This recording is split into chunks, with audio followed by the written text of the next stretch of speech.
All right, we've got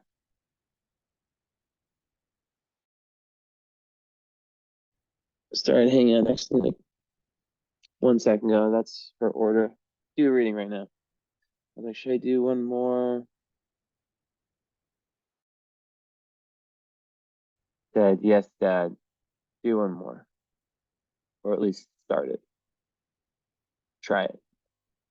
So let's actually do this. Let me close this up.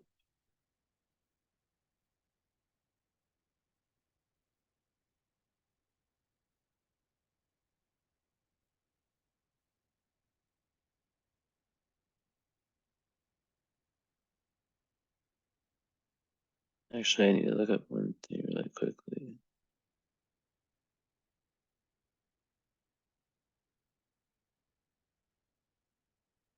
Now I have to. How am I gonna do this?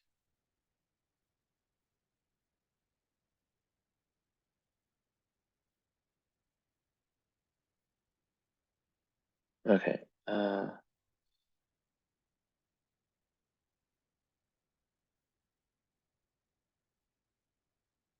Here it is.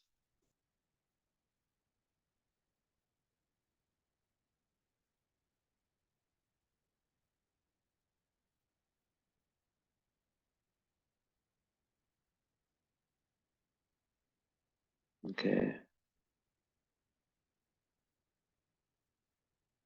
Reading your email.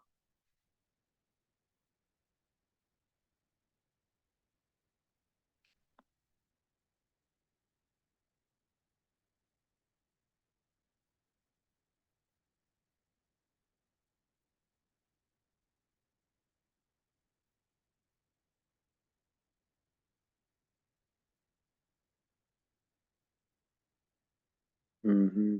Mm-hmm. Love.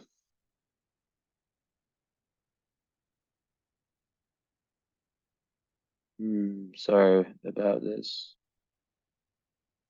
I want to read it again.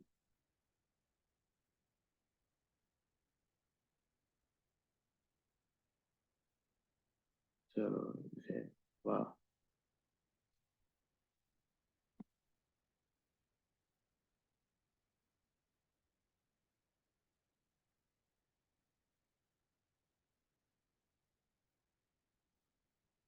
Okay. Separation, date high school sweetheart, first relationships 20 since you're 22, unavailable, little ones never choose me. In this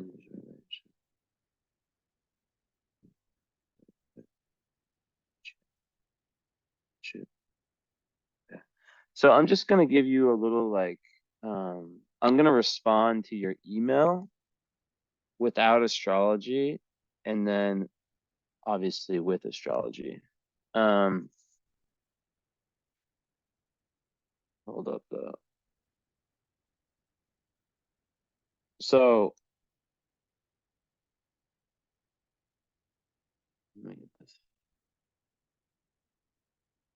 So first of all, it's sad to read that email. Relationships and love, it's something that um, I work a lot with people on this subject. I wrote a post yesterday. I'm not sure if you saw it, and I'm not saying that that post is necessarily related to your situation. Um, but in astrology, is your Venus, let's see. Yeah, see, that's what I was. Oh, it's opposite moon, but yeah. So, um, and it's like in life, like yeah, you got your Venus in Pisces, opposite moon. How do I say this?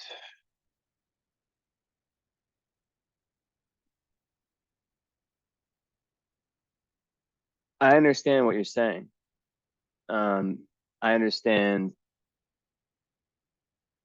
going after unavailable, in your case, men. Um,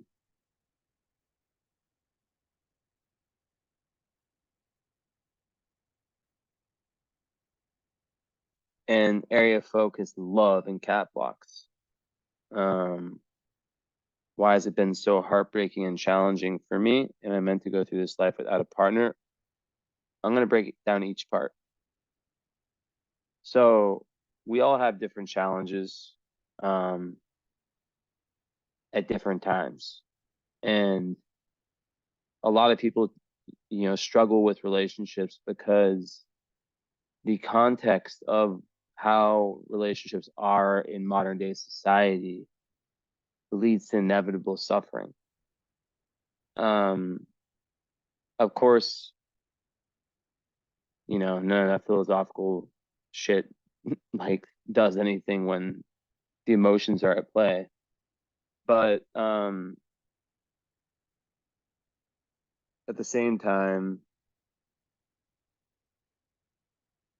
there's this metaphor that I've come up with, in astrology, Venus is the planet of love. And it's such a metaphor for modern day love, right? That people think Venus is about just about who you love and your love language. It's about that, but ultimately Venus is about self-love and how you value yourself. Because only then, right, through Venus, can you really, really be in your Venus sign. You have to have the open heart chakra. So if we dive deeper into that idea of having of love as an energy as opposed to a connection, right? So let's say that, whether you want to call it your heart chakra or just being in the frequency, the vibration of love. When in that vibration, in that frequency, in that state of existing, it is a human invention, the idea of needing companionship of another human. Like, of course it's great. I'm not like I have a girlfriend. Like I understand, I'm a human of a heart. But at some point, I think there comes a point in most people's life, in my life it came, where you have a choice of whether you want to accept that you're going to be single forever, but be single forever, or if you're going to keep kind of fighting, if you're going to keep pushing and not surrendering. And God kind of spoke to me through the synchronicities, me and my girlfriend, because we both had never met, and both of us at the same time a few years ago decide like we both had gone to a point where we both gave up completely. Like I had never given up like on that level, right? Failure after failure after failure. And I just said, fuck it. I'm down to be single forever. And I accepted, and I just looked at my life and I said, you know what? For the first time, I'm actually gonna, allow this possibility, you know, and I'm not gonna try to meet girls, and I'm just gonna fucking live and enjoy my life. There's more life than just love. I mean, there's more love than just life than just romance. So I did that for a while and I was happy. And I realized, like, and I've been single like a good amount of my life. I'm not like the serial relationship type. I've had like two serious ones and lots of like whatever. And if you give too much of my personal info. But the point is that it took me and her both giving up, and then we met each other. God, put us together. And you look at lots of couples and you think like it's easy or something. Like not you, I'm saying people in general. They like to look at couples, and they tend to think like, oh man, they just fucking have something I don't. But it's not like that. It's really a divine thing. It's about like, so you have this Venus that is opposite moon, and it's, that's the only aspect it has. It's in Pisces also. So it's this hyper romanticism. I'm going to share the screen. It's this hyper romanticism, right? It's a beautiful Venus sign. It's very, very, very romantic, and it is like, this very twin flamey energy. The issue is that with Venus and Pisces, even though it's so artistic and so imaginative and so compassionate, and so it has this ability to see the potential of someone, but not necessarily, or like, and it can do this, but what it can do is it can ignore where that person truly is in their maturity and their, in their growth. So that's the issue with Pisces Venus. Aside that, it's a wonderful, some people consider it the best Venus sign. I don't like ever using best or worst in astrology because they're just energies. It's like saying one color is better than the other. But yeah, so yeah, like that's the thing with Venus Pisces, is that there's a big need for boundaries in love, and a big need for, with the Venus you have, a big need to learn how to be happy single. Now this is even shown further by, in your chart right here, the North Node conjunct the Sun in Aquarius. So you are a South Node, meaning past lives, Leo, which, it's in the 8th house, which is a very intimate house. So you definitely have a past life tendency of, relying on others, and not, I'm not saying that in a negative way. I'm saying that in a way of like connecting with others and having deep intimacy, and very passionate love, Leo, right? 5th house. And in this life, Aquarius is a sign of individuality. Now, that doesn't mean you're meant to be single.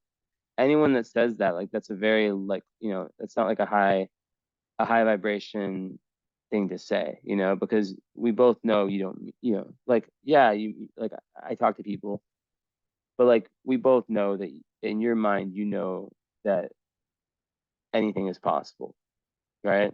Maybe just some bad luck. If you want, maybe just some, yeah, just, and then maybe there's some things that need to be corrected. But the point is that, is an Aquarius Sun, the 2nd house of the North Node there, you're really here to, you're meant to be spending time alone. You have to be, your chart is a chart that's literally like, you have to be able to be happy and find these internal resources, which can only come alone. And it's through your own growth, and it has to be done for you. God, God sees when someone is doing work, like, okay, if I get better, then maybe I'll get a relationship. No, like, maybe I'll read you what I wrote. I'm not sure you saw it. I wrote, I think, just training and thinking about how most young people in love, quote unquote, are just chasing dopamine and trying to relive. This is not you. I'm just saying this is what I wrote yesterday. Relive some fairy tale they saw in some movies / heard in some music when they were growing up. Then the reality check is that true love feels very normal and is full of fights and needing to compromise. Many people chase this fantasy forever and continue to try to find God in the partner. True love can still be beautiful, but I can tell when people have to keep up a front of perfection, and feel bad for all the people who make promises during that early stage of love. And boom, reality hits one day. Oh my God, that perfect person is just an imperfect God, an imperfect human like you. Can you deal with finding out your God is just a human? Unwire your brain. Find real God, aka real love within yourself, or it will never work. There is a reason Venus in astrology represents self-love. Once you find this, can you truly give it to someone else? only once you find this, you can truly give it. Only once you find this, can you truly give it to someone else. Sorry. And even then, you should still never completely lose yourself to anybody. That's key. Even then, you should still never lose yourself to anybody. You above anyone. You cannot add value to anyone else if you can't be happy alone. That's called codependency. Who would want the burden of being someone else's God? Maybe a narcissist. So my point that's important there is that I don't know how you are in love, and it very well could be, the unavoidable, like, dating those kind of men. But the thing is, like, there's still a reason for doing it. And the Pisces Venus, sometimes it really wants to be the fixer, right? It wants to fix it. It's like, oh, I can fix you. But really, that a lot of times is a projection. And it's a projection oftentimes of them wanting to fix themselves. I'm not saying this is you. I'm not, your therapist, but I don't have that, clinical experience to determine that. But that's a lot of times what it is. So it's a projection of, you know, whether it's the inner child or a part of the self that needs fixing, and then they try to fix someone else. So, and the other part about you cannot add value to anyone else's life if you can't be happy alone. Like, look, I've had a lot of girlfriends in my life. I've met, I've had, I've had non-relationships, but like, like talking or whatever, like pre-dating, whatever you want to call it, like dating. I don't know, like just where nothing actually develops. Like I've gotten to know different girls throughout my life, and um, for me, like, and I'm not, like I said, I'm taken, so I don't even really like hypothesize, even do like hypotheticals of this, but like just for the sake of this, like, to most men, I mean, to some, but I would say to most, um, one of the least attractive things a woman can do, like some men, but I feel like it's more of the narcissistic types, they want a very clingy woman. I don't think any woman or man that is, really someone that you would want, um, wants someone who, is obsessed with the idea of love. Um, I get it though. I get it. You know, you had this long experience. You probably, you thought this guy was the one, and it didn't work out after that long. That's horrible. But you're asking, like, am I going to be single forever? But then you're telling me, when I'm reading your thing from a zoomed out perspective, it's like, you were with someone for a long time. Um, so I'm gonna keep reading.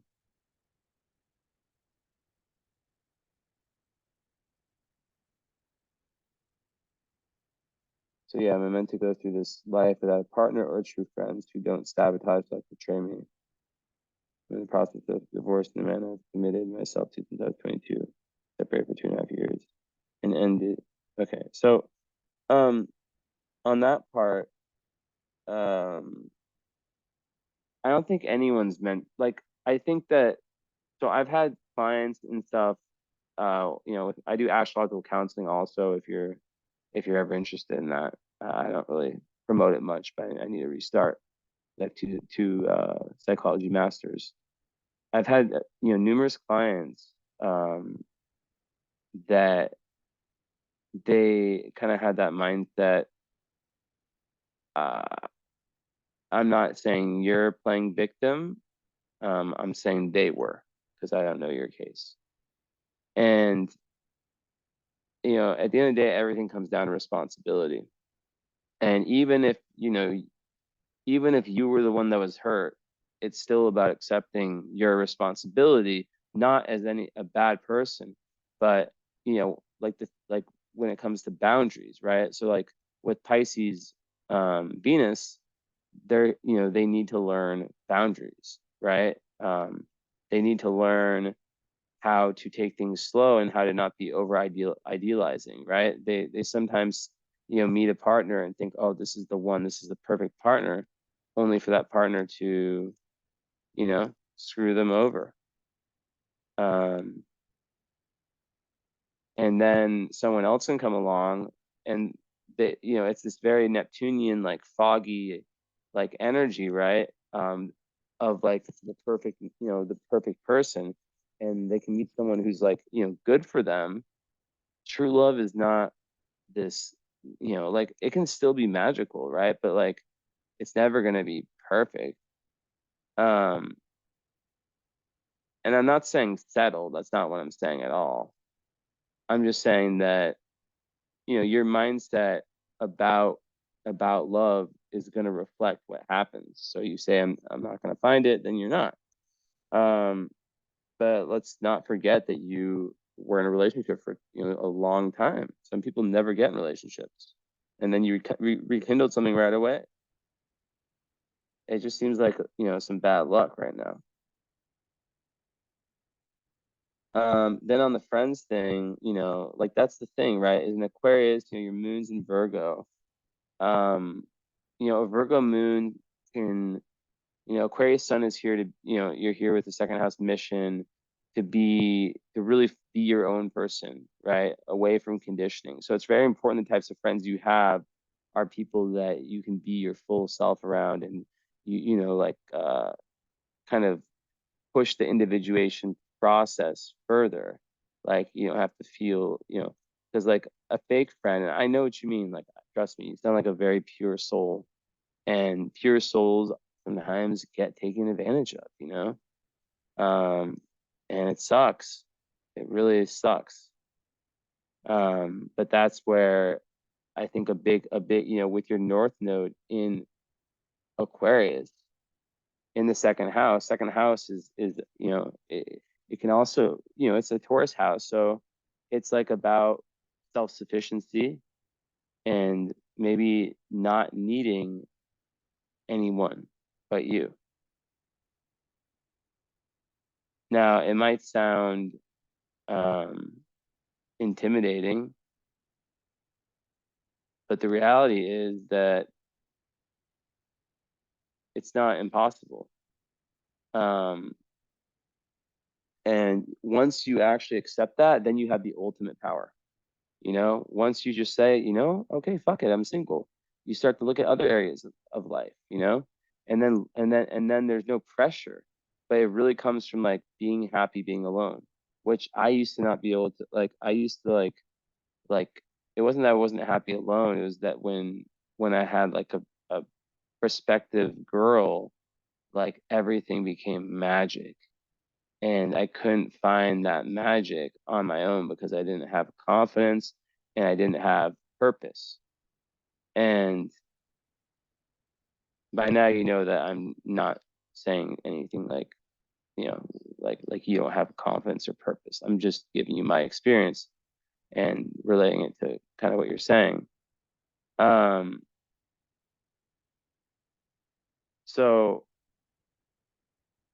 you know, so next you say, you rekindle things with that guy.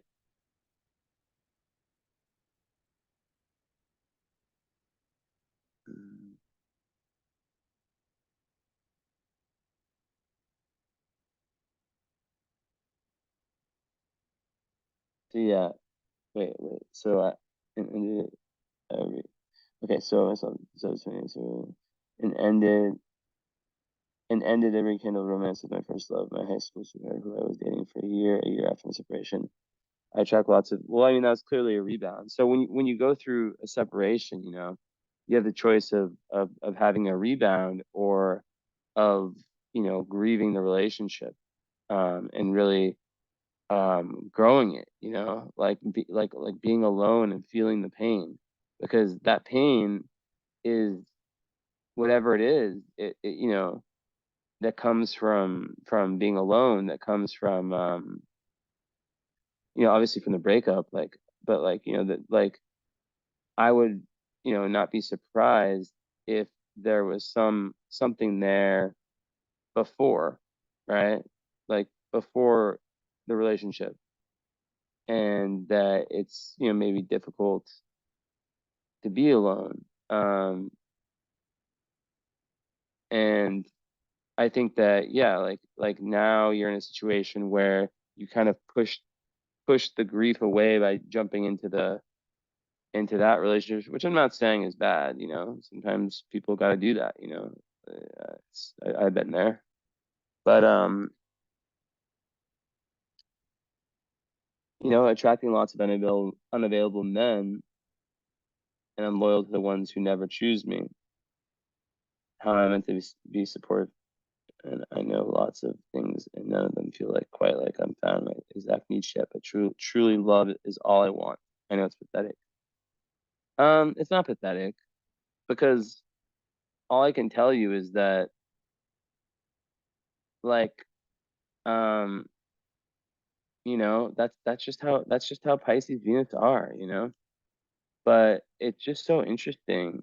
Um, like the perspective. I'm not talking about myself. I'm just saying this because I have both perspectives because I've been like how you are, um, you know, how you are right now, or how you're explaining. And I'm not saying that's better or worse. I'm just saying, like, I have a unique position, or not unique. I'm not the only person in the world like that, but like I've literally been like that, where that's, you know, but now I'm like super not like that. I'm like very, you know, distant, not distant, but just like very like non-codependent. Just give me space, you know. Maybe I'm not like, I'm not unavailable, but kind of. No, maybe. But the point is that, you know, there's something sexy about an unavailable person because, and maybe it reflects something with, you know, the father or the mother, early nurturing, like getting attention. Um, it could be a lot of things. I'm not gonna, you know, I mean that's more in the psychology field, but the point is that, you know, healing and being happy, being alone, and valuing your spiritual self is the key. Because with a Venus in Pisces, you're able to, you know, the superpower you have is being able to have this amazing spiritual connection, right? Not a lot of people have that. So hold on 1 second. Sorry.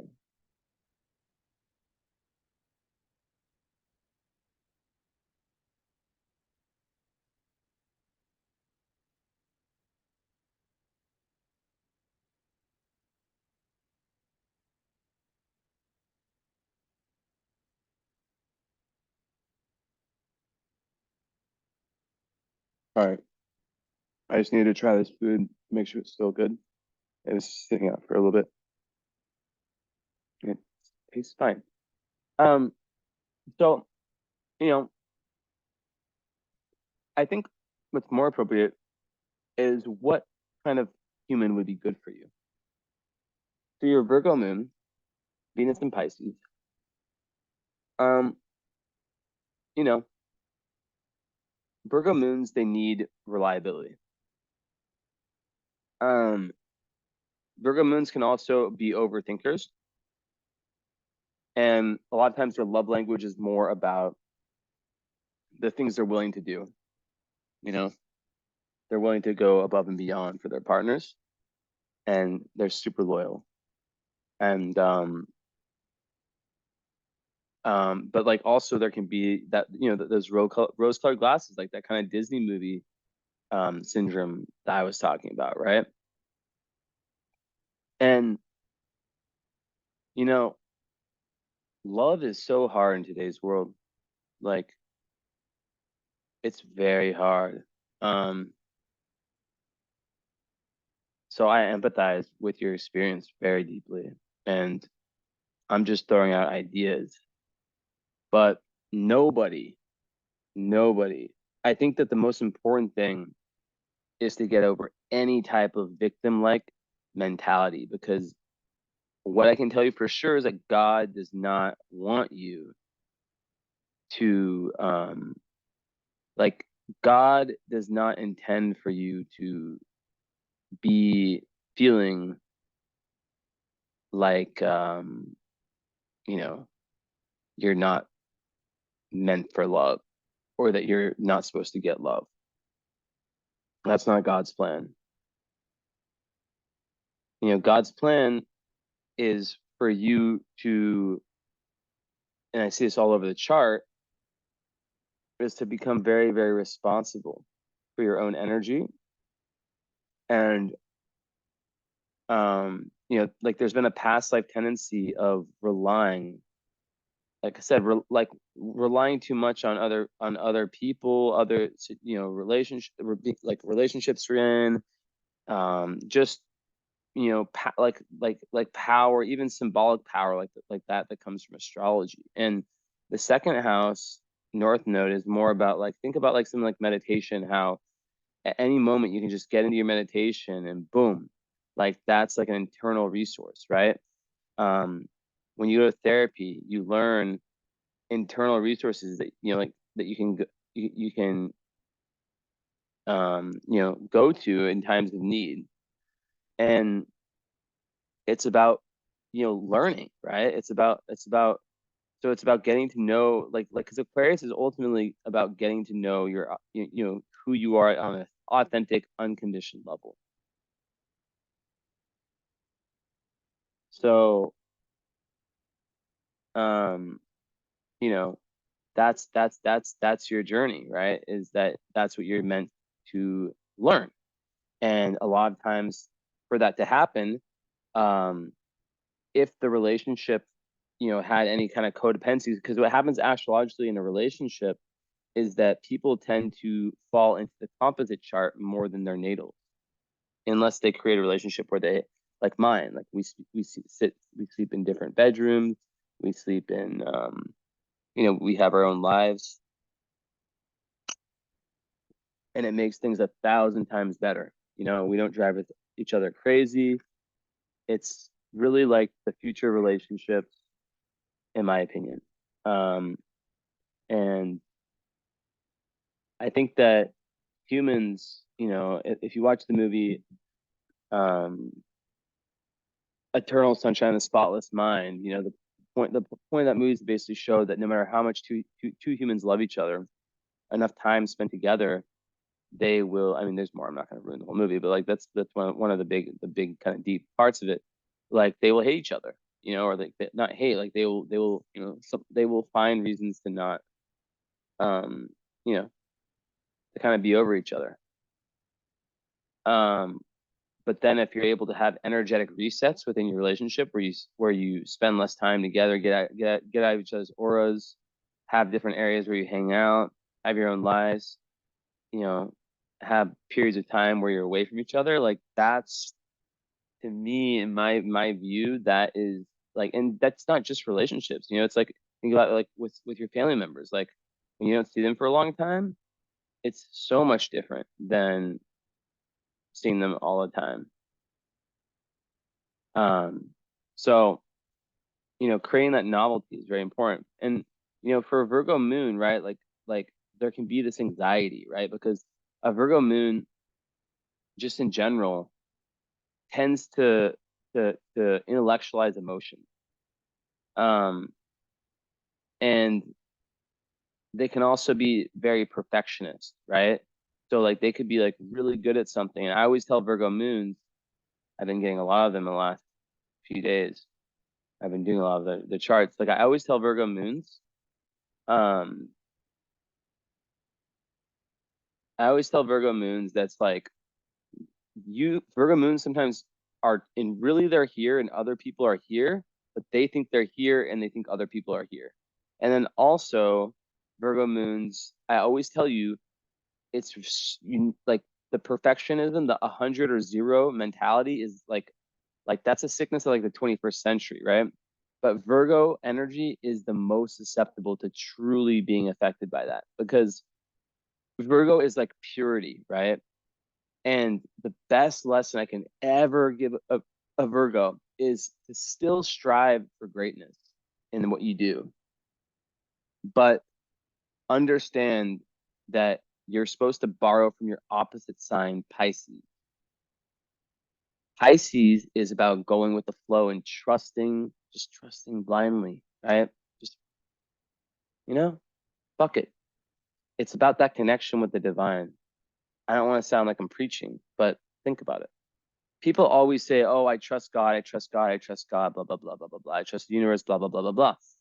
And then some shit goes down, and all of a sudden, when their faith is actually being tested, they show that they don't really believe on a cellular level.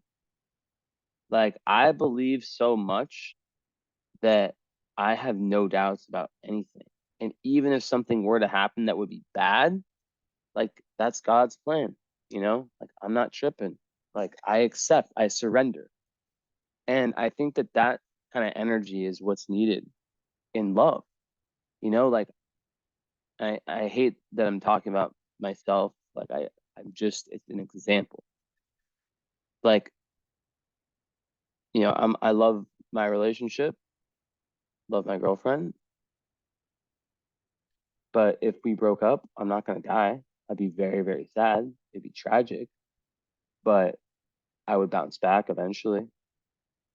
It's not going to happen, but like, that's the reality is like, but I don't think about that. I don't allow myself like, but I just trust God so much that like, I know that even if that did happen one day, it would be done in a beautiful, in a way that God wanted, and that's how God is with relationships, is that there's a certain expiration date, and then some relationships have like, different timelines where there's like kind of different variations of what can happen. But with Virgo, just in general, like not really just relationships, it's like they tend to be like 100 or 0. So it's like each day what I tell Virgos is like, judge your day on a scale of 1 to 100, not like in a very judgy way, but like, just like kind of casually. Let's say today, one day you wake up, the best you can do is a 60 out of 100. Be happy with it. Have learning to have the sense of humor around the shortcomings in life. And then the next day, let's say it's 70. Awesome, cool. 70 was good. Next day it's 20. Whatever. Sometimes you need to just chill and just go with the flow. It's the American sickness. They think that we need to be doing. And Virgo moons, a lot of times they fall into that. Now, besides that, Virgo moons are very, very empathetic, and they're very, very service oriented, right? I'm gonna go back into my meditation mode. So, Virgo moons are, they're very, they're quite pure. And you have your moon on the nebula, a star that's all about esoteric searching and really wanting to know what's beneath the surface. So yeah, that's one thing. And I just see that a Virgo moon, Aquarius sun, that's a quincunx in terms of the signs are 5 away. So those are two signs that know nothing about each other. So it's like, how do you get Aquarius to work with Virgo? Well, one of these energies is super, super free flowing, right? Wait, didn't I just, no, I had Taurus and Aquarius like last chart. Yeah, Taurus and Aquarius. So one of these energies is free flowing, right? Which is obviously, Aquarius is all about individualism. It's all about, and it's very social. So, it's completely different with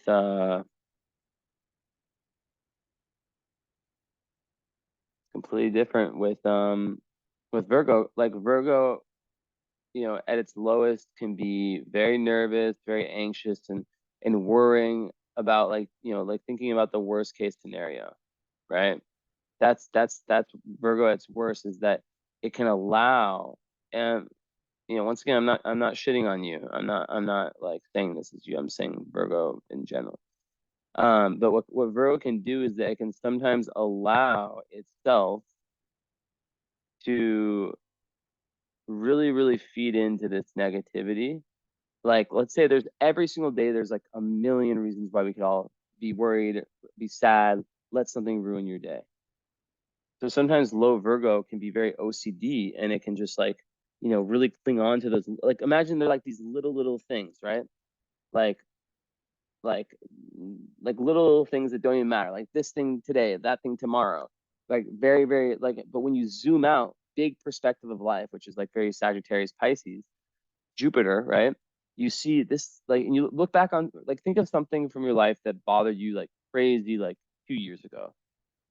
Like, how does it affect you now? And that's the perspective that's needed for Virgo, is to be able to see the big picture and understand that um when one is in a state of mind of perfectionism and black and white thinking, and allowing like things to kind of little things, little material things, to kind of get in the way and ruin their energy. It takes them away from that feeling of oneness, where you're just like, and it's not like the spiritual, like, light and blah blah blah. Like, I'm not like that at all. I'm not advocating. I believe that we have to do shadow work. We have to go into our depths. We have to feel what's uncomfortable. That's how we grow. That's why we're here. Everyone has their different version, but um, you know, that's kind of my message with that, right? It's just something so important in today's world. On my tea.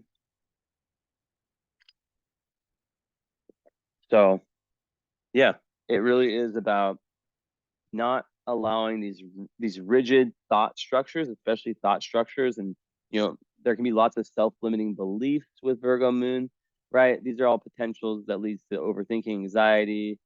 So it's really about reprogramming the mind through the emotion. It's not like, the idea of the therapist who, the Virgo moon who has a therapist, and they just talk to the therapist, but they don't actually access the emotions, right? That's not really doing much, is it?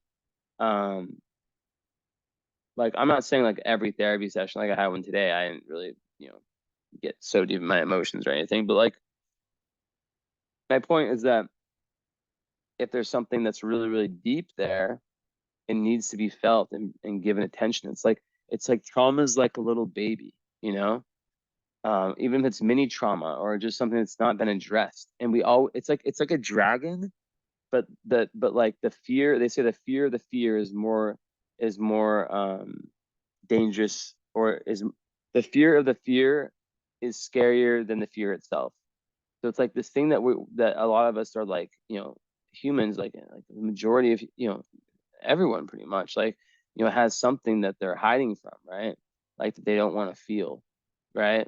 I don't want to generalize and say everyone, but like, like, it's very common in the human experience at some point in a human's life to have something that they are, that they're holding on to, right?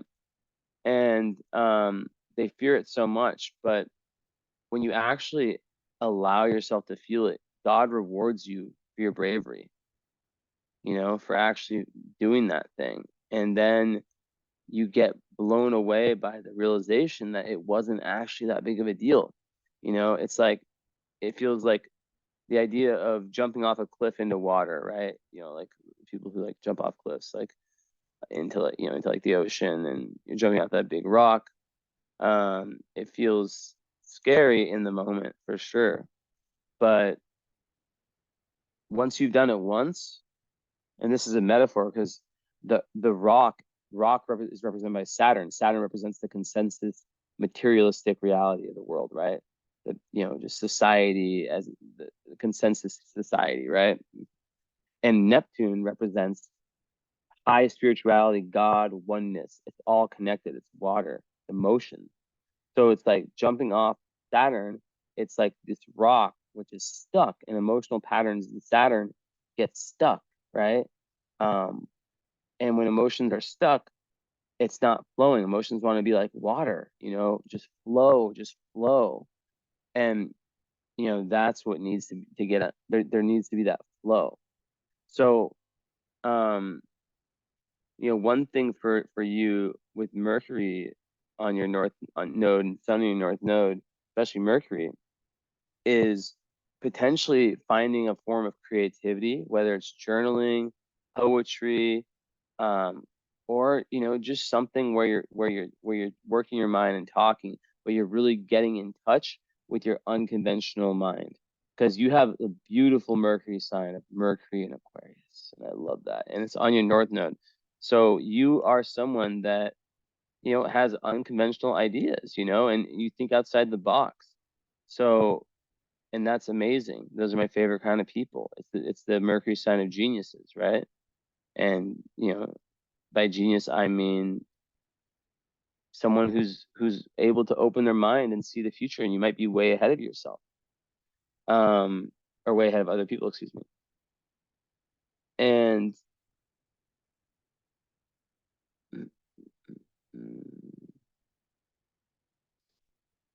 I see your Chiron in Aries too, with your Mars in Aries. I find that very interesting. And it makes total sense to me. Should I talk about that yet? I guess just to kind of like, you the Venus, like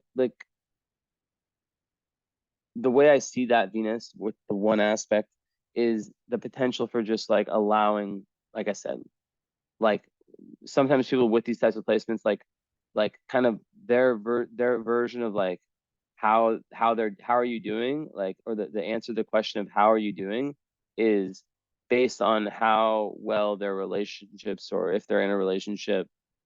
And like I'm telling you, like I was saying earlier, like I've been with a lot of girls, and not that matters. I have experience, but also I have a lot of other people's experience for my job. One thing I know for sure is that people do not want to be on a pedestal. People do not want to be given everything. People want a challenge. It's the reality, right?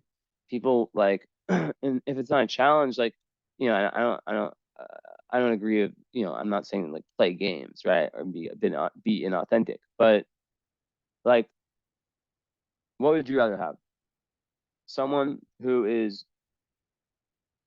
a man that loves you, and at the same time he is, like very, very passionate about what he's doing. And he obviously loves you, and you're his girlfriend, you guys are serious, whatever, but he's not like only thinking about you, and he has a business he started or something like that, like a passion. Maybe he's an artist, maybe he's a creator, and he has people he works with, he has friends, all that stuff, and you guys see each other when you can see each other, and kind of live your life. Would you rather have that, or the guy who, you know, basically is just like every second, if you don't text him back, he gets all, mad, um, and basically like everything in his life, he doesn't really have much going on. Like everything is you, essentially. Like, which one do you prefer? Because you have to have that perspective, right? Um, it's really important to be able to hold these dual perspectives, right? Because like this is the reality, right? Um, so obviously, it is different with the genders, but I think like universally humans, um, at a certain point in a given relationship, I think humans prefer to be in a situation where they don't feel this pressure, where they can just live. It doesn't mean that, humans don't want intimacy, That's not what I'm saying. I'm just saying, like, codependency it's love addiction, right? And it's something that that I talk yeah that I don't know. To me it's something that can be overcome, but how that's done is through the very thing that the codependent person is pushing away, which is allowing themselves to face life alone. And one of the things I teach is perspective, and the idea that you ultimately can choose to look at that idea, if it speaks to you, as a challenge that you can be grateful for, that you have the awareness to accept this challenge, this divine challenge, and accept, you know what, God, like, think about all the amazing things that happened in your life that you did not think were amazing when they happened. And you just kind of say, you know what, God, or whatever, universe, God, whatever works for you. Like, I'm down to just trust you, I'm down to just trust you, and whatever you choose is fit for me, I'm going with it. That's the attitude. Because then you're empowered. You see? See what I'm saying? You're empowering yourself, and you're not giving your power away. You're making it so you are in control of your mind frame. And you're also deconditioning. Now it takes work to decondition, to deprogram the brain. It's not just like some easy feat. But it's the awareness is the step one. So aside from that, like I said, Venus and Pisces can be over idealistic in love. There can be a certain fog and confusion in the early stages. They always need to take things slow. They can get really disillusioned with certain partners, because they're always seeking that perfection in their partner. The Hollywood, Disney, like not Disney, just the Hollywood, romantic films, like, fuck them up because, like, not always, but, like, they see those and they think that love is like that when it's not. Those movies are only showing, like, the peak experiences of two actors, an actor and an actress, that have nothing to do with each other. And people go out in life and emulate that art. That's what's crazy, you know? But then you see actually married people, and, it's just like, it's just normal, Um, and it sounds like a huge bummer, like, sometimes when I tell people this kind of stuff, like, I'm like, yo, like, I feel you. Like, I understand that we were lied to as kids and teenagers, we were lied to believing that love is the save all be all, but really we have to save ourselves. And then only after that can this amazing energy of love, of romantic love, come in our lives and stay. Because suddenly we're not handicapped. Because now we don't have to accept, oh, I can't be alone, you know? Okay. So moving on from the love stuff. So yeah, like what's interesting also is that you have so your sun is trying Uranus. That's really, really strong for downloads and for intuitions. Um your moon is conjunct Pluto though, which is very interesting. It's 8 degrees, but still in different signs, but still that tends to speak to usually it's the mother, but I've seen it work out different ways, who's very controlling, and a lot of times it's some kind of generation, like generational trauma that has to be overcome, and you're the one who's here to do it, right? um and there can be birth trauma with that. And yeah, I just see it a lot of times as just like a very controlling mother, and very potentially perfectionist mother, that could have created like shame and all kinds of negative emotions. So, but it does give one the potential to become an extremely emotionally powerful person, because the person is meant, you are meant to go through death, rebirth, transformation in your life, which makes you like an advanced soul, right? Someone who's here to, to grow and to go through these evolutions, right? So, um, and the debt that requires a lot of letting go, right? And it's just like a skill that you get better at over time. It's just like, I'm sure that like you've had to go through your own, right, times where you've had to just let go of something or someone, whatever. And it kind of feels like like death, kind of, right? Like, it's not, it sucks, but just like everything I'm saying, it's like it gets better with time. And that's what Saturn is, right? So the fact that you have a really good, well aspected Saturn is really interesting. Um, it's very interesting because it trines the moon and trines Mercury, which gives you intelligence, memory, cognition working well together, and this kind of emotional responsibility, and this honor, right? That loyalty you talked about, right? That's what it is. Um, the ability to really succeed and be someone who just like people can rely on in any area of life. But what's interesting,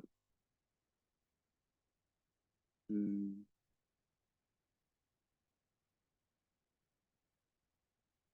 so what's interesting is like, you know, this part of your chart that's the fourth house, you have Mars on the IC, so in Aries, and that would point to a volcanic early kind of like childhood, right? Like maybe there was like some, maybe there was something, maybe it was a parent, maybe it was just like the overall kind of energy um that wasn't so grounding.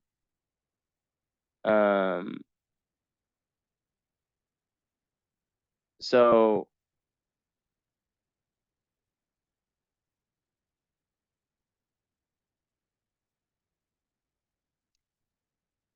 so and Mars and Aries is a very strong energy, right? It's people with that, they are athletes and they need to have like a physical outlet, or they can have like lots of anger and rage.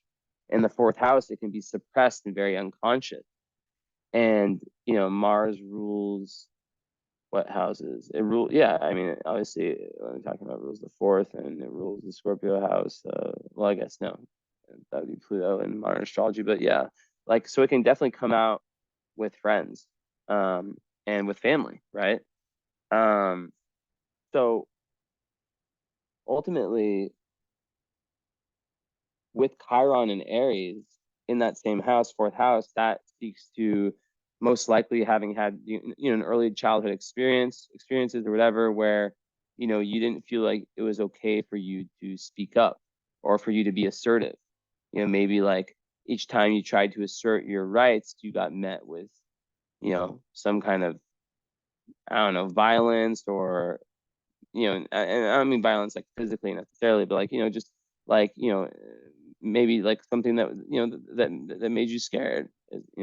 Like, for example, the kid who talks back, and then the father smacks them, or like really makes them like not want to do that again. Um, so part of your healing journey is um reclaiming this, right?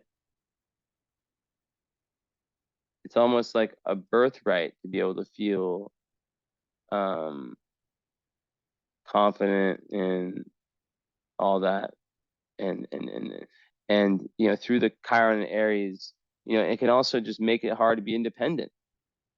So there's lots of healing that needs to get done in the family, and from the childhood, I guess. Um, I think that like some kind of fitness would be like, if you don't have an outlet already, but like Aries Mars, they need that shit. You know, a lot of times they'll like if they don't have it, I mean, maybe that's more the younger generation will, you know, smoke. I've noticed it, like Aries Mars will like smoke a lot of weed, or you know, just like they can just have big time trouble like handling their emotions, like their you know, just like the fuming anger that can come out because it's fourth house. It's very unconscious and comes from a very hidden place. So any kind of depth psychotherapy to uncover anything like what's really happening is, you know, can be very key. So, and then Saturn, the fifth house, is also very interesting because that's the energy, and it's a 29-degree Taurus Saturn. That's the energy that makes it so someone growing up doesn't feel like they can let go and have fun. So, I mean, you know, that's incredibly difficult, right?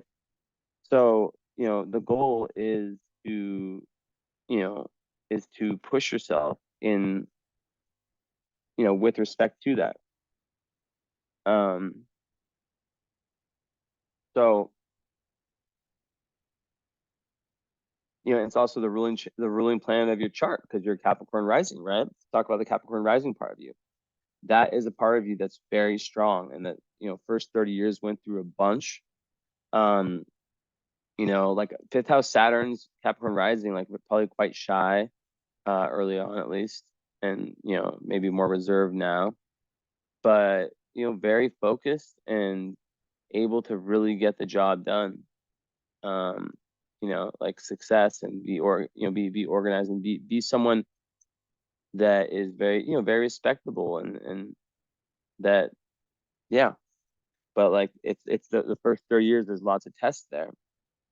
But because you have a well aspected Saturn by the moon and Mercury, it, you know, it wouldn't be as hard.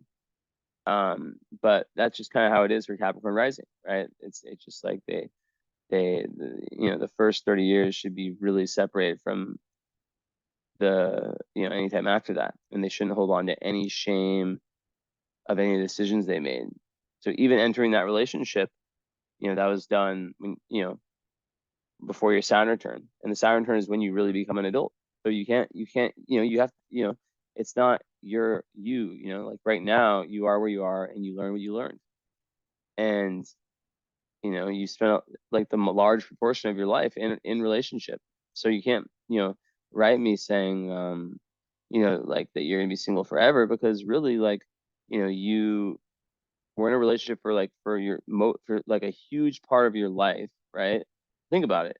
Like, don't you think this is just like your time, like, you know, that you just have some time to be single now? I mean, obviously, like, you know, you know, obviously you're not having troubles like attracting men. Um, you know, like if you're you know, if you were able to kind of break up and then find, you know, someone, you know, that you stay with for at least a little bit, you know, like someone that, you know, must be of quality. So my point is that it's really, you know, it's about the inner work, right? And getting in some kind of gym or martial arts or something like that with this Aries Mars is like and Aries Chiron is going to literally heal you. And you know, really like being able to embody that Aries Mars is super strong, and it makes you this superpower person, very assertive, very independent, leadership, all that. And then, you know, you also have Uranus on the midheaven, which is super interesting. We'll get into that in a little bit. But you have spiritual gifts too. But like back to the Saturn thing, that just makes it so, you know, 29-degree Saturn, like you know, it's very, very heavy karma in this lifetime. Very, very important lifetime in 29-degree Saturn. It's like, you know, the end of a certain era in your soul's evolution. Um, and I think it's about values. I think it's like lessons about values. And that shows by your sun in the second house, and North Node in the second house, and you're trying to create spiritual, authentic values that you're living by, right? You're basing your decisions off of like this constitution of you, as I call it, right? This constitution of kind of rules that like really, that you resonate with, right? So, but yeah, Sound of Fifth House, like with creativity, with letting go, letting loose, and just having fun, it can be difficult. But one of the beautiful things of it is that um, in time, it can, especially with, Uranus on the midheaven, it can make someone be the type of person who can turn their fun into their career. So like what they do as passions into their career. And yeah. So with mm, mm, mm, with the Venus in the third house, also with vested there, like you could be someone who would be very good at writing, who can really, really like um have like also like just very strong connection and be very, very committed to the spiritual path, right? And the spiritual path is literally like that's the way you do it. That's how you kind of like that's a cheat code, right? Because it's here, right? So with the Venus in Pisces, and it's also music, arts, all that stuff. This Vesta in Pisces, right? Um, it makes you very good at speaking to people, networking, writing, all that. Even if this could be a little bit shy, but then you have Jupiter, 29 degrees Sag. Wow. So you have 29-degree Jupiter and Saturn. So this lifetime is very, very important. And they are quincunx. So it's just this energy of restriction versus expansion, right? That's kind of like the battle, right? How to do that correctly, how to not overexpand, how to not like overly restrict yourself, how to be responsible and responsibility versus fun. But Neptune and Jupiter in the 12th is amazing. Jupiter in the 12th is all about spiritual protection, and it gives one innate spiritual understanding, like a metaphysics and all that stuff. You just get it. What others might like not get. It's like the zeitgeist and the collective unconscious. It just makes sense to you, right? Um, so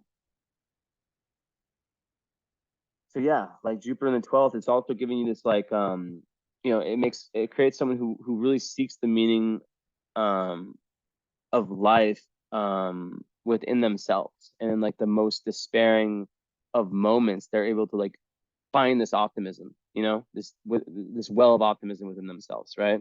And Jupiter in Sagittarius, that's the indignity, that's where Jupiter loves to be. So it makes someone very adventurous, someone very philosophical, very, they love to study new things, to learn different, to they love different cultures. Um, they're here to like be inspired and inspire, right? And because it's in the 12th house, it's going to be these like kind of hidden subjects. Um, my allergies are so bad, but yeah, it's going to be that I had that there too. By the way, I have Jupiter 12th house, and let me tell you, it is spiritual protection. It's the angels. It's very, very good karma. And Neptune 12th house is unbelievable because that is exactly where Neptune wants to be. It's in its domicile house, and it is the best house for Neptune, and it could be related to just massive compassion, massive intuition, um, someone who's a dreamer, someone who's creative, someone who can also feel very like overwhelmed by the undercurrents of the world. And there can be this desire to escape, but the key is to not escape in a way that is toxic, like drugs or alcohol. It's to find that creative escape, or that spiritual escape. Neptune in the 12th house also gives you like this real deep connection to um yeah, I said that already, like this deep connection to the collective energy, right? And you can tune into it. And your dream life is crazy. Like you have prophetic dreams. Um so it just makes someone like, really feel deep meaning in their life, but they have to open up to it, right? and it's all these, it's beyond the realms of reality that we observe. So it's, people with this can have clairvoyance, psychic abilities, all these kind of things. They're all possible with this, right? But one thing to really watch out for with 12th house Neptune is undeserved guilt, right? Taking on guilt that isn't yours. So, sometimes like people with this, like whenever someone around them goes through something bad, like personally for themselves, like the 12th house Neptune person will blame that on themselves. So imagine how that could have happened as a kid, and that affects their everyday reality. So it's really important to meditate for you, right? Because you're like, this is going to give you amazing meditation powers, but like meditation, mindfulness, it makes you aware of like what's coming in, what's yours, what's not yours, right? So, yeah,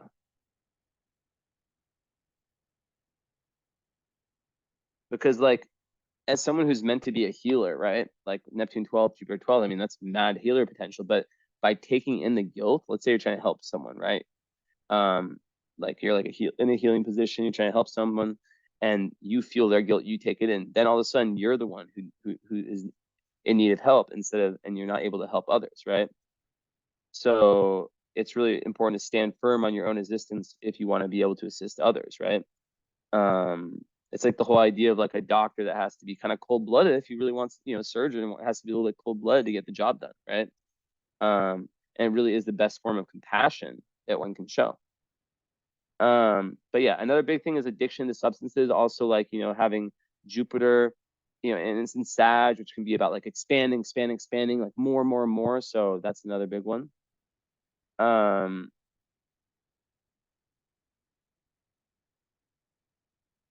so let me see, what's the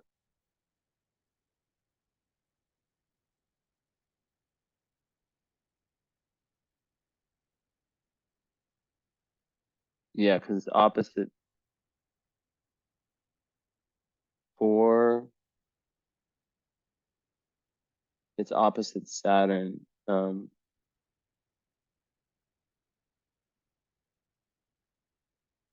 Hold up.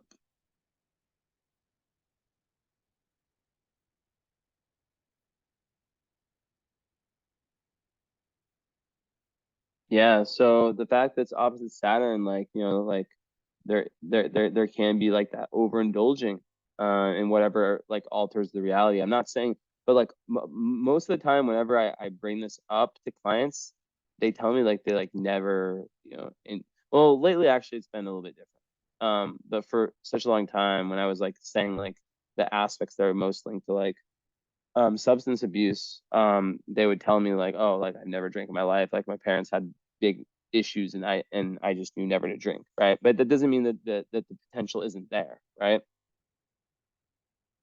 Um, so yeah, because yeah. So yeah, there can definitely be overindulging. But yeah, it's super artistic, super dreamy. It's like, just really, really being able to uh, like it's like you have these antennas, right? Um, but in order, and you can just capture like the collective energy, but in order to like really, really get up with that, like you have to really build yourself up. It's like an athlete that doesn't like put in any work or anything. Esme, come here. He's not gonna be good.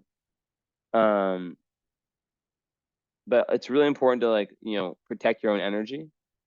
Um, and create like a barrier, a protective barrier out of, towards everything that's outside of you, right? Um, so yeah, it can just be like lots of like intrusive energy. So it's really important to be very grounded so that these energies are stopped and that you're able to kind of protect yourself energetically. So because you know, Neptune is in Pisces now until like 2025.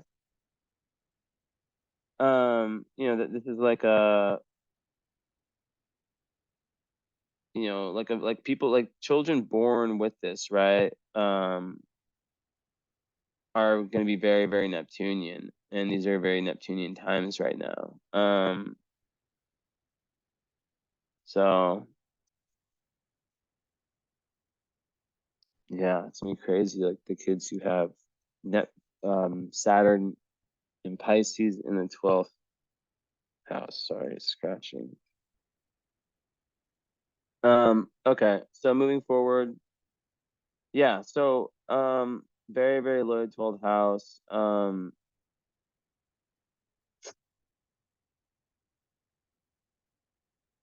So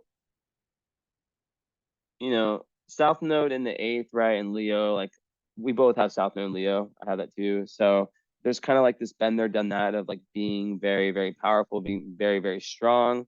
And it's really going away from me to we, right? So it's like not about doing things for ego, it's about doing things for the collective, and pushing society forward and being someone who's helping. But there can be this real struggle between your own kind of ego's desires, um, kind of like your own personal needs and this sense of dedication to others, right? Um, so it's really about laying aside, not that you can't have anything good, like you can still, have an amazing life. It's just like using your talents to serve the world in this lifetime, right? And like I said, you're on this quest for personal values, right? Um, and you're here to really build these, like you're building a building, and right now you're building the foundations throughout your life, right? The foundations, you know, like for the relationship part, it's like, okay, this is what I need, right? Virgo mood, I need loyalty, I need consistency. I am that, so I deserve it back. Um,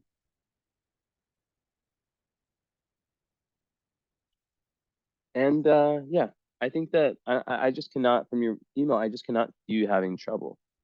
Like I'm usually pretty right about this stuff.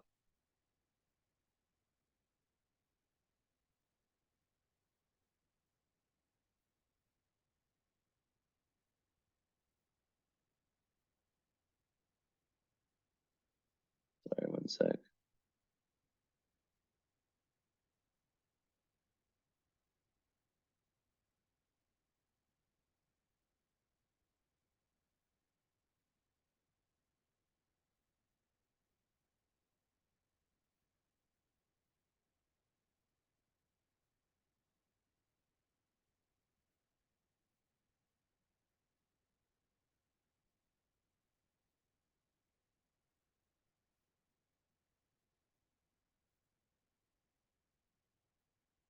Okay, let me just turn this off. So yeah, Jupiter in 12th house, also think of it like it's this very dark, like this dark house, right? And it's like having a lantern in areas of life that know it's darkness to everyone else. There's people are afraid of it. For you, it's like just like expansive. So I would like studying like anything esoteric, anything that's related to like studies of life after death, all these kinds of things, right? Okay, so your 10th house is interesting, but okay, I guess with the 8th house, Ceres there and Leo. Ceres and Leo people, they just like to they feel very nurtured by fun and by being with people who can kind of like be creative, and um and just like like like it's very how do you say it, you know it's almost like they like to treat people like almost like they're royalty, but they also kind of like that, like not, that's kind of an extreme, right? But like they like to express like this very high level of love, um and admiration, right? um and they want to be, feel respected by people, right? And then they're very good at giving that respect back. They want to be pumped up by people. They're very good at pumping other people up, right? um so you know um Also, they're usually, very like, if they have children, very, very protective of them. And what else can I say about that?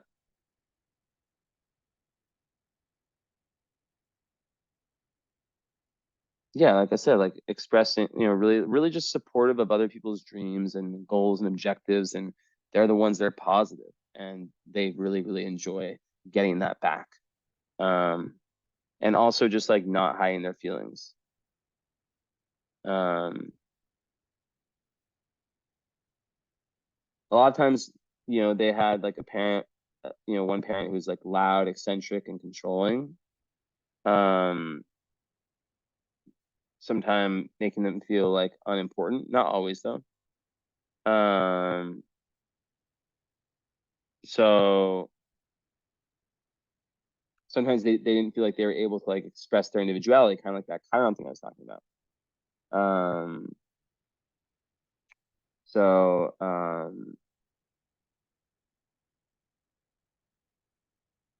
yeah.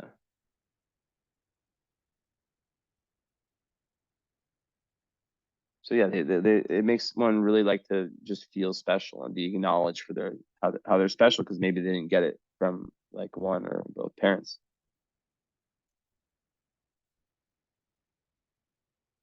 And yeah, it's just like it's like in relationships and just in general, like just loving fun, like nurtured through like being your inner child, playful, bold, all that stuff.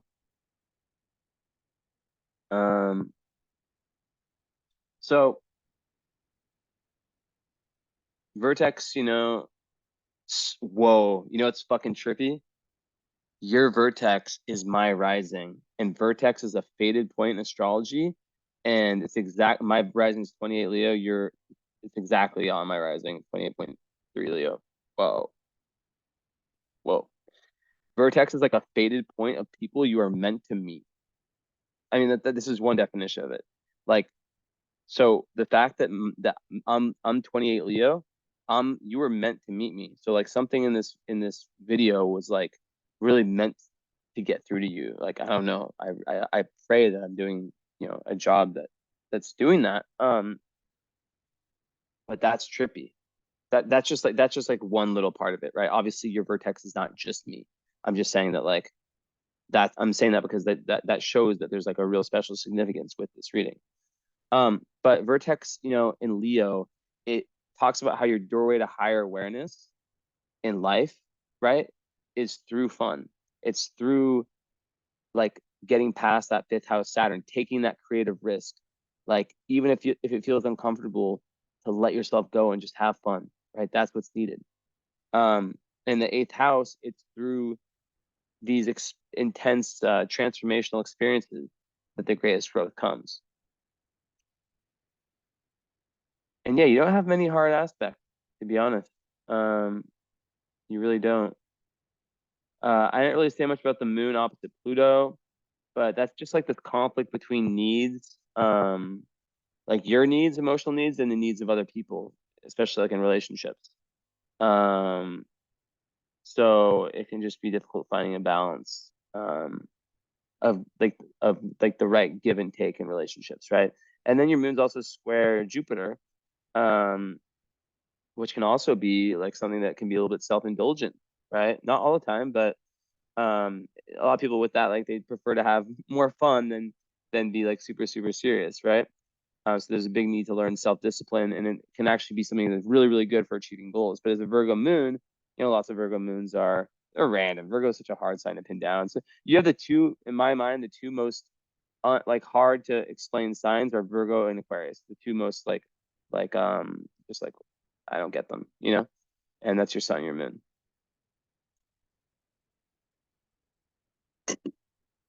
People think Virgo is a certain way and they are so wrong. Like Virgo's, it's mutable. It's changeable Earth. People think they're like OCD. Yeah, but some are like the most spiritual people ever. Some are like the most crazy like artists. Like it's just an interesting sign. Um, I think it's because they can kind of be whoever they want. There's this kind of this real that mutability in Earth. It's like they can kind of just like really good at just like, oh, I want to be like this, then I'm gonna be like this, you know? And also, oh yeah, with Virgo moon, super important. It's really important to know that there's a very strong link between um psychosomatic, between the body and the emotions. So learning about like that can be very, very helpful. What does it, like learning like what the link between body and certain emotions is. And the moon in the ninth house, I didn't talk about that. That just means that like you have an emotional need to find higher truth, right? Like this, like for example, like in this reading is you finding higher truth. Um, and then anything else you do, let's say like you start learning about something, right? That like you talk to someone from a different culture. I made a video about it today, right, where I was basically saying that like it's the ninth house, which is your moon's there, which represents ninth slash Sagittarius, which that represents like your truth, right? It represents the truth, and then you take your truth and you apply it to your dharma and your purpose. So the more that you develop your truth, and the more that you have your dharma, your purpose, not just your career, just like what you're doing on like an external, like big picture level, match your truth, the better it is for you.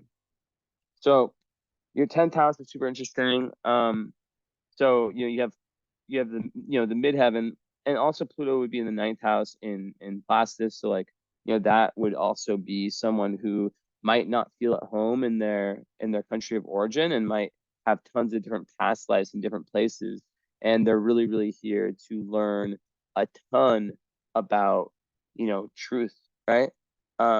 They're here to, and there could be some trauma there of past lives believing um you know like I guess not understanding, like not being shown the truth in some type of way, right?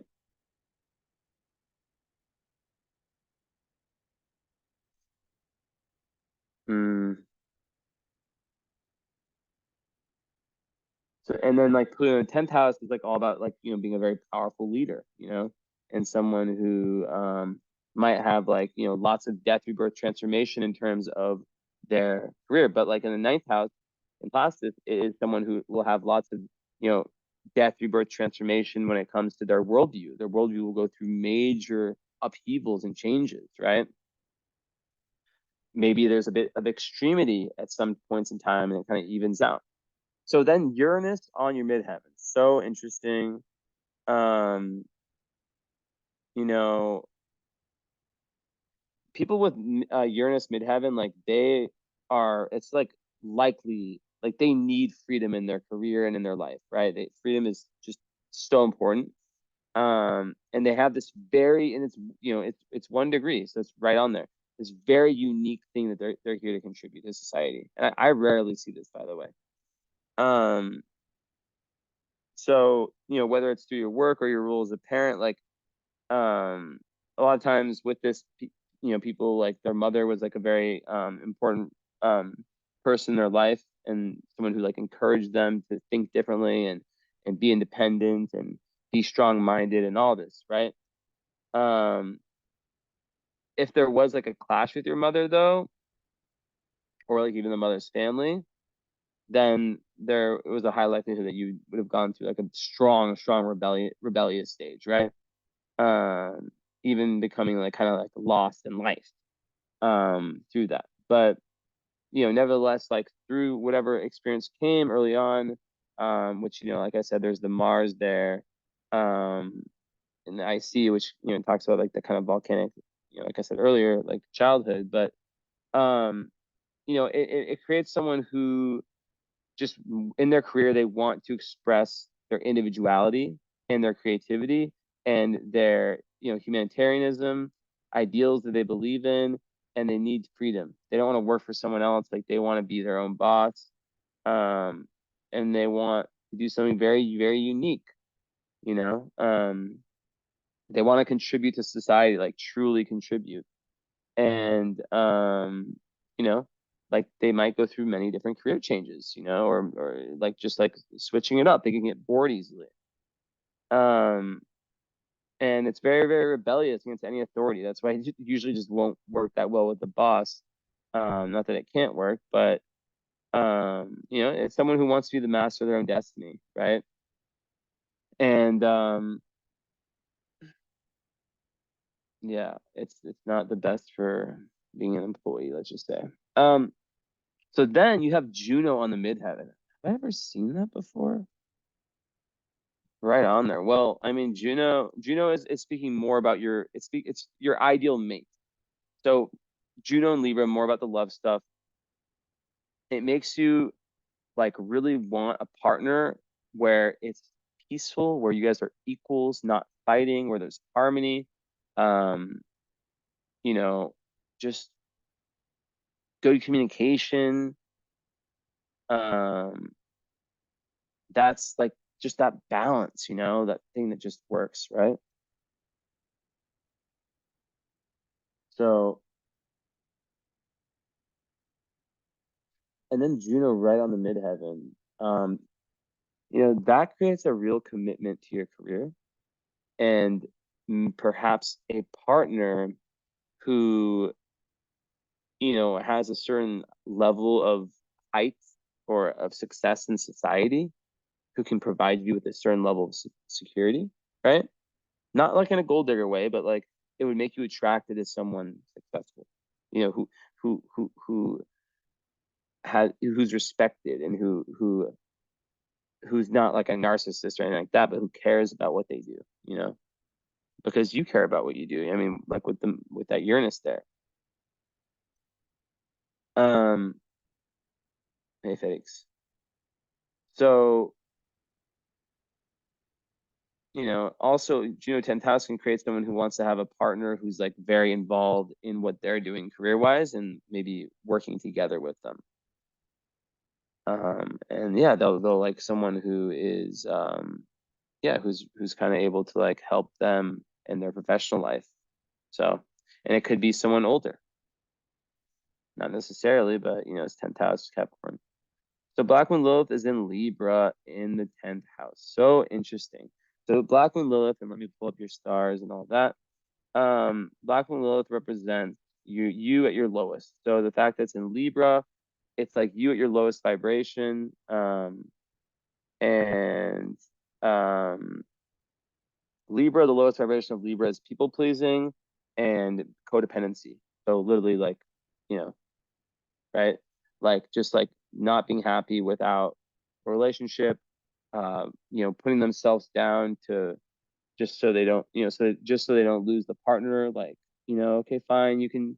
This extreme example, I just can't think of any. Like, fine, like you can do this thing that makes me completely uncomfortable. Like, okay, fine, you can get away with cheating, just don't break up with me. That's an extreme example, right?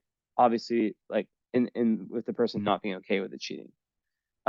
So the way to master that is it's meant to be turned into a strength, right? So it's about like, and it's in the 10th house.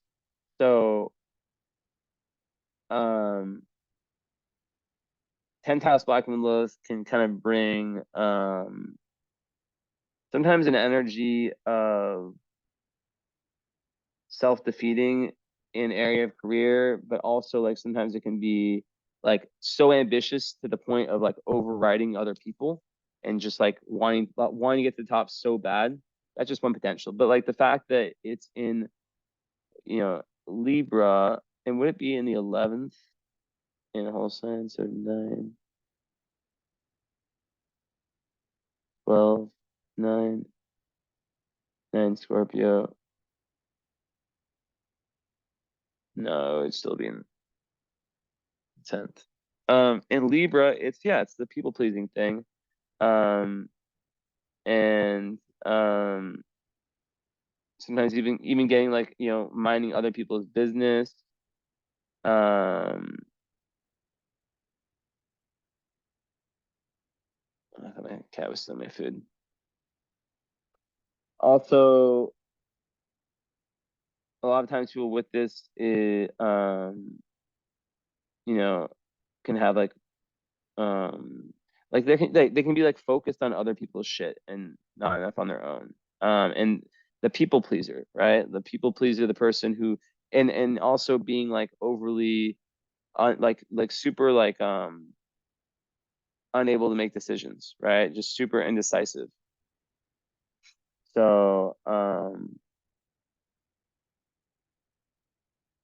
yeah, so the key is to learn to assert yourself, which is literally what your Chiron in Aries is saying. So to find a way to lean into that Mars in Aries, and that is when everything and having boundaries and asserting yourself, and that's when life changes through the boundaries and being okay with like like striving towards independence. Okay, so let's see what the asteroids.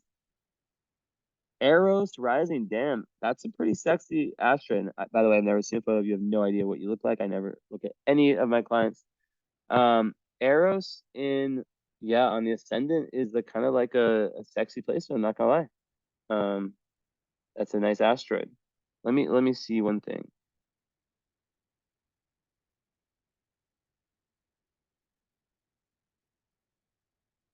I just want to find something really quick.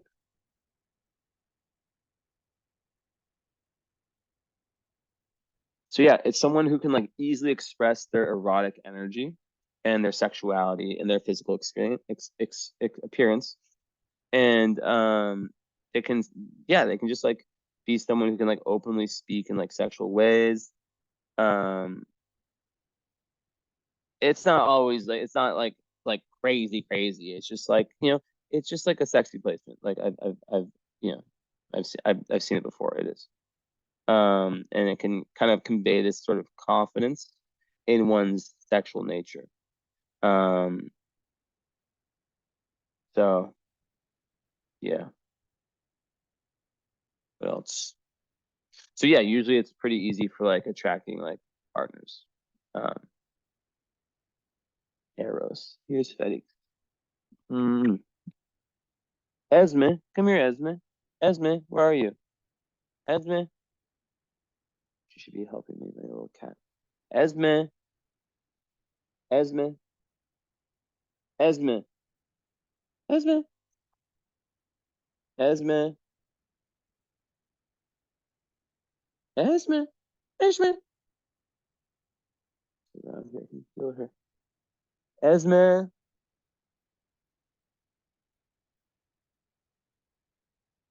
Esme, Esme. There you are. You were inside there. You're so cute, Esme. You're inside the igloo. Okay, can you help me with my reading, Esme? You've done so good on it too. Stay, stay, stay. Let me undo this, Esme. Okay. So do the thing where you look at the chart and you tell me what I need to look at, please. Look, Esme, look at the chart. Esme, look at the chart. Don't close your eyes. Esme, please. Look. Why are you helping me, Esme? Is it too bright? Okay, now it's not bright. Look, Esme, look. Oh my God, she's not helping me. Only helps when she comes over herself. So annoying. Okay, whatever. Well, don't need the help of the cat. Um, okay, so let's pull that back up. Also, wait, hold up. There. Um, Also, you have a very nice grand trine, which is super good for intelligence. It's Pluto,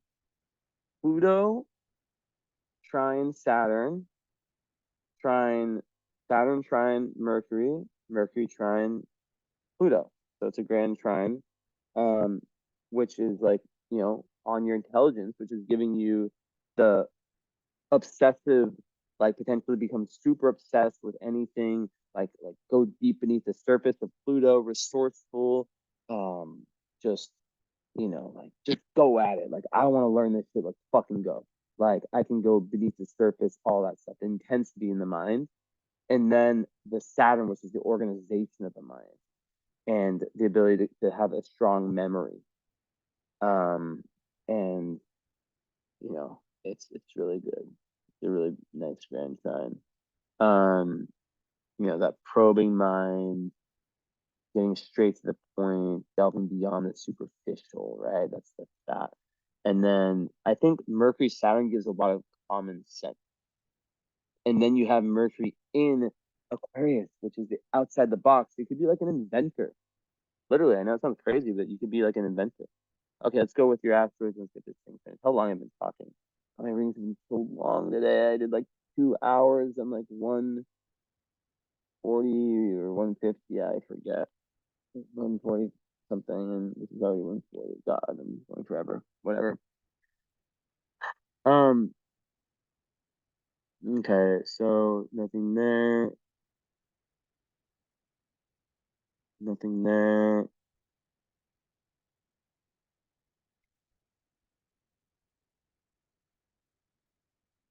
Yeah, Andy, what I was looking at.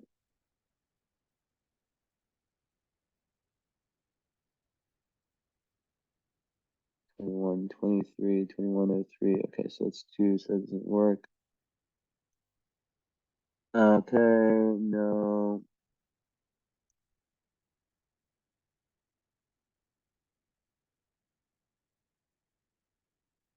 Also, one thing about Mars in the fourth house is that it's someone who like usually like likes to take action within their home.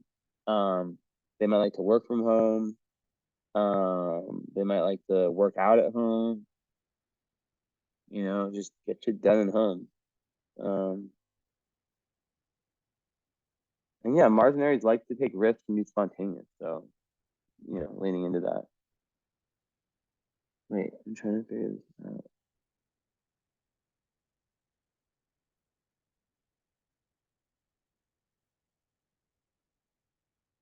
So one other way to look at like Mars with on the IC is like, yes, it can be a volcanic upbringing. It could also just be a very lively, having a very lively upbringing, like very fiery, like Italian, like how Italians are.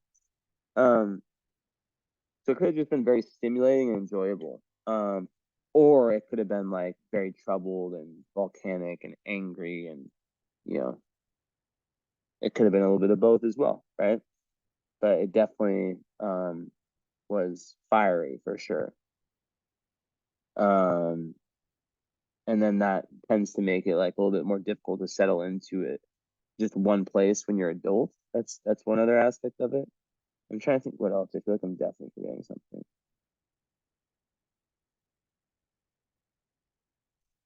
I mean, yeah, so that would make one like an adventurer as an adult, right? Someone who wants to kind of like leave, but also someone who can have like I said, like unconscious stuff kind of build up. Um, and just like sometimes there can be like just the need for too much activity. So yeah, like I said, the need you need that outlet for that balanced energy. Um, um, and yeah, like one thing about Mars and I see is that like if one gets bored or if one gets kind of like annoyed, they can annoyed like they might not notice it, but they can be pretty annoying. Not saying you are. I'm just saying that like that's why that like that energy, that Mars and Aries energy needs to get released, and that's when you're your best and you're tired after a workout.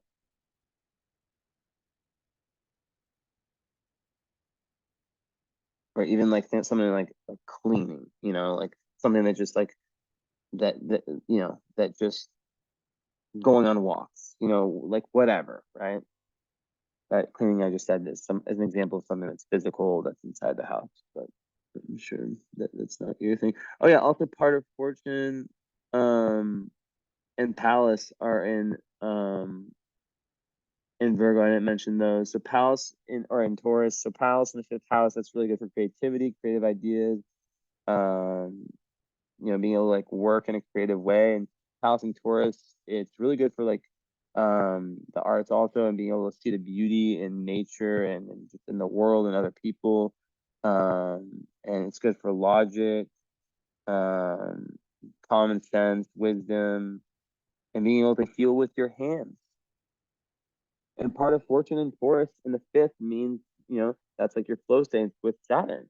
So it means that when you actually take that creative risk, and find that creativity and that joy and that childishness, that inner child, that's where and even like art, like being able to create beauty, right? That is, the best when you're able to open up in that way. Um, and in Taurus, it's just like, joy, your flow state is through stability and your ability to like to create those firm foundations I keep talking about, right? Surrendering to, God, to the forces of nature, and just allowing peace to come to you. That's what it is.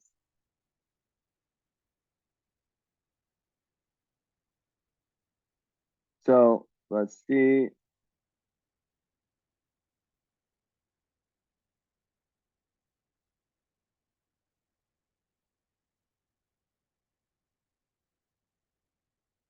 Like I said, the nebula is on your moon.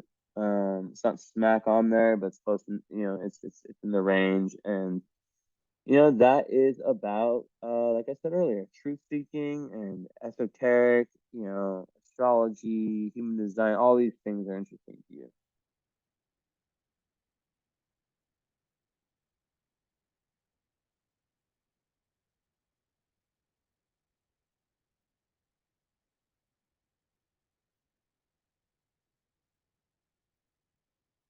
And your sun moon midpoint is right on your Neptune. I usually don't talk about that point, but I find that interesting. And White Moon's moon is on your Neptune, so you have lots, even more spiritual protection. I usually don't talk about that one either, but like, and the fact that the sun moon midpoint falls in your Neptune is saying that through your spiritual, the way to bring together, the Aquarius and the Virgo, right? Where they meet in the middle is right on your Neptune in the 12th house. So it's literally like through that, that spiritual journey. Everything I said, you can go back to the part about Neptune and 12th house.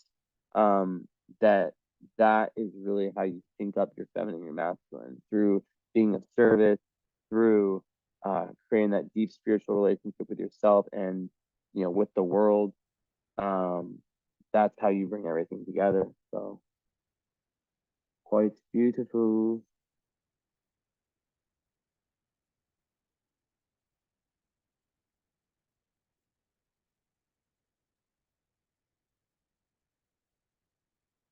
All right, let me try one more list and then I'm done. So not too many. Not too many of these asteroids or star conjunctions.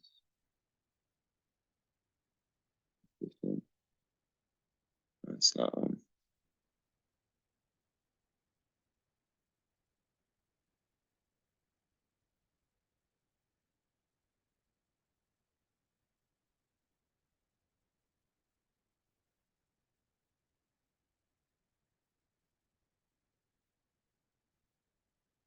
All right. Well,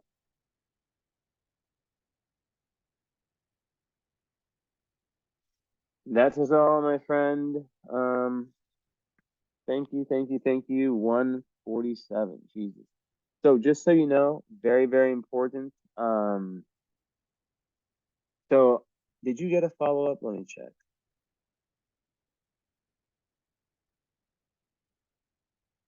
Did you get a follow-up?